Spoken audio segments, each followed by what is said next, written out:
আঞ্চলিক সামরিক সংঘাতের মধ্যেই ইরানের গুরুত্বপূর্ণ জ্বালানি অবকাঠামোতে মার্কিন যুক্তরাষ্ট্রের সম্ভাব্য হামলার কড়া জবাব দেওয়ার ঘোষণা দিয়েছে তেহরান। দেশটির পক্ষ থেকে দাবি করা হয়, একটি পূর্ণাঙ্গ আঞ্চলিক যুদ্ধের দাবানল উস্কে দিতে যুক্তরাষ্ট্র অত্যন্ত দ্রুত গতিতে এগুচ্ছে। এই সময় মুসলিম দেশগুলোকে যুক্তরাষ্ট্রের সঙ্গে সহযোগিতা পুনর্বিবেচনার আহ্বান জানায় ইরান। আল জাজিরার এক প্রতিবেদনে বলা হয়, তেহরানের বিদ্যুৎ সংযোগ বিচ্ছিন্ন করা এবং দেশজুড়ে বিপর্যয় সৃষ্টির লক্ষ্যে প্রায় 2 সপ্তাহব্যাপী এই সম্ভাব্য সামরিক অভিযানের চূড়ান্ত অনুমোদন দেওয়ার অপেক্ষায় আছেন মার্কিন প্রেসিডেন্ট ডোনাল্ড ট্রাম্প।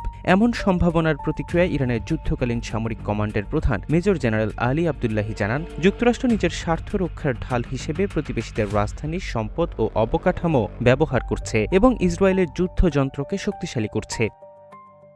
রূপায়ণ lake castle, welcome to the land of piece.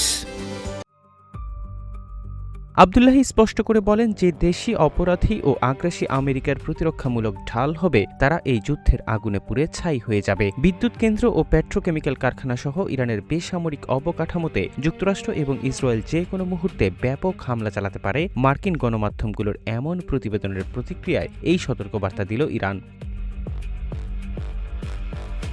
এর আগে গত মঙ্গলবার ইসরায়েলের প্রতিরক্ষামন্ত্রী ইসরায়েল কাটস একটি নিরাপত্তা সম্মেলনে বলেন, তেল আবিব ইরানের জ্বালানি লক্ষ্যবস্তুগুলোতে আঘাত করতে ভীষণ আগ্রহী। চ্যানেল 14-এর সম্প্রচারিত ওই সম্মেলনে তিনি আরও বলেন, ইরান প্রতিবেশী দেশগুলোতে পাল্টা আঘাত হানতে পারে এবং বিশ্বজুড়ে তেলের সংকট তৈরি হতে পারে। এই আশঙ্কায় যুক্তরাষ্ট্র বর্তমানে এর অনুমোদন দিচ্ছে না, তবে ইসরায়েল ইরানকে 40 বছর পিছিয়ে দিতে প্রস্তুত।